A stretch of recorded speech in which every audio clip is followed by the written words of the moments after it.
یعنی کون سی چیز اخلاقی ہے اور کون سی چیز غیر اخلاقی ہے سائنس ہمیں بتائے. یہ ہے سائنٹزم. لیکن یہ عجیب و غریب بات ہے کہ اسکول اور کالجز میں پڑھے ہوئے نوجوان جو الحاد کے دلدل میں دھستے چلے جا رہے ہیں انہیں سائنس اور سائنٹزم کے درمیان فرق نہیں پتا. وہ یہ کہتے ہیں کہ ہم اللہ تعالیٰ کو اس وقت مانیں گے جب سائنس کے ذریعے ہمیں پتا چلے گا کہ اللہ موجود ہے. ہم خدا کے اوپر، جنت کے اوپر، جہنم پر، فرشتوں پر، ان سب چیزوں کے اوپر جو عالم غیب ہے اس پر ایمان اس وقت لائیں گے جب ہمیں یہ پتا چلے گا کہ سائنس نے اس کو کنفرم کر دیا ہے. اب سائنس کیسے کنفرم کرتی ہے؟ سائنس کا ایک میتھڈ ہے. اس میتھڈ کی بنیاد پر ہی آپ سائنٹیفک تھیوری پیش کرتے ہیں. وہ میتھڈ میں بتا دیتا ہوں. سب سے پہلی چیز آتی ہے آبزرویشن، یعنی مشاہدہ. آپ نے سنا ہوگا یا پڑھا ہوگا کہ آئزک نیوٹن ایک مرتبہ کسی درخت کے نیچے بیٹھا تھا تو اس کے سر پر کیا گرا آگے؟ سیب. اب ظاہر ہے کہ سیب ایسا تو نہیں ہے کہ آئزک نیوٹن کے سر پر دنیا میں پہلی مرتبہ گرا تو اس سے پہلے سیب گرا نہیں کرتے تھے بلکہ اڑا کرتے تھے. ایسا تو نہیں تھا. لیکن اس نے اس ایک فینومینا کو دیکھا اور سوچا کہ یہ سیب گرا ہے کیوں گرا. سوچا اس سے پہلے بھی لوگوں نے تھا اور لکھ بھی دیا تھا. استعمار کا مسئلہ یہ ہے کہ وہ ہر چیز چراتا ہے اور اس کے بعد پیٹنٹ کر دیتا ہے.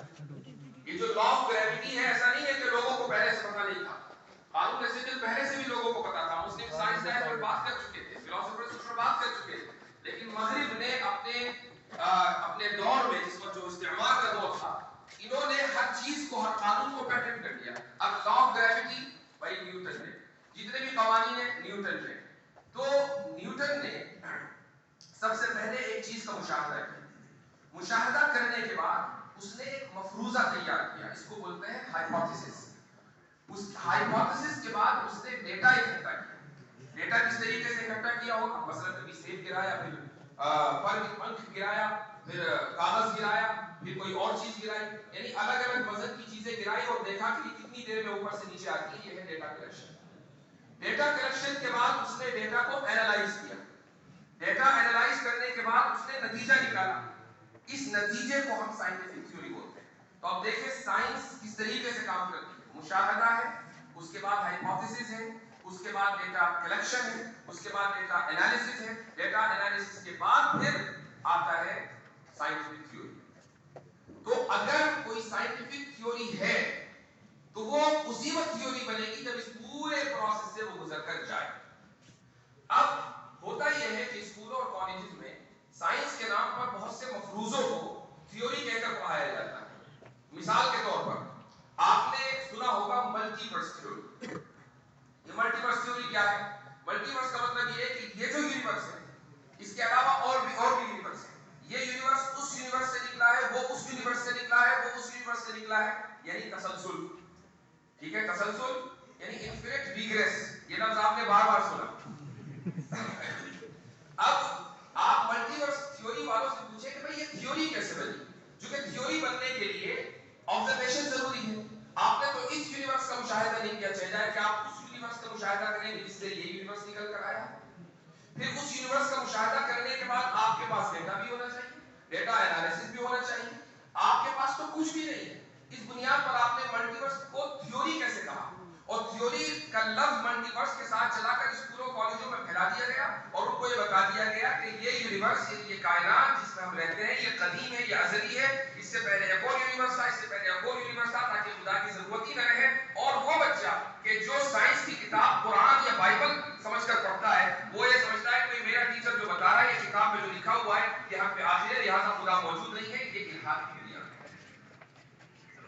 تو سائنس کے نام پر بہت سی مرتبہ فراڈ کیا جاتا ہے.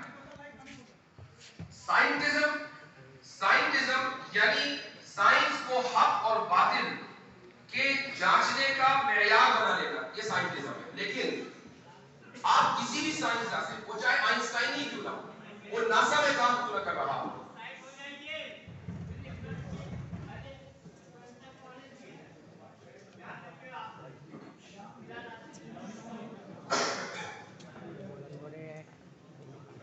تو تھوڑا توجہ ادھر ہو جائے. یہ سب چیزیں تو چلتی رہیں. تو سائنٹزم کی بنیاد چونکہ یہ بنیاد ہے الحاد کی، اس کے چند سوالات آپ سائنسدانوں سے ضرور کریں. ان میں پہلا سوال، اور میں گارنٹی سے کہہ رہا ہوں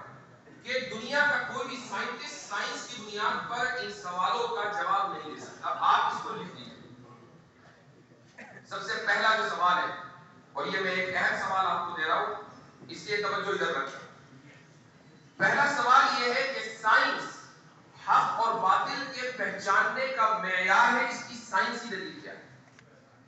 آپ یہ سوال کسی سائنسداں سے کریں، صبح قیامت تک سائنس کی بنیاد پر وہ جواب نہیں دے پائے گا، کیونکہ یہ جو سوال ہے یہ علمیات سے متعلق ہے۔ علمیات کو انگریزی میں کہتے ہیں ایپسٹیمولوجی، اس کو عربی میں کہتے ہیں اسباب المعرفہ۔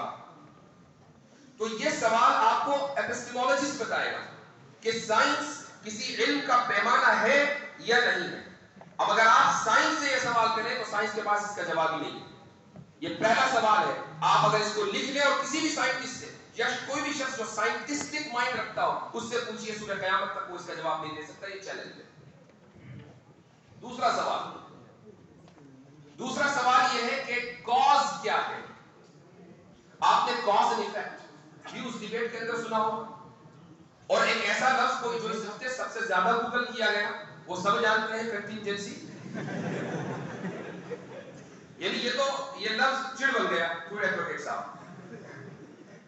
اور وہ لوگ کہ جو اس کا تلفظ بھی نہیں کر پا رہے تھے ماشاءاللہ بڑے کانفیڈنس کے ساتھ لفظ بولتے ہیں کنٹینجنسی۔ کم سے کم ڈیبیٹ کا یہ فائدہ ہوا کہ ان کی ووکیبلری میں ایک لفظ کا اضافہ ہو گیا۔ یہ جو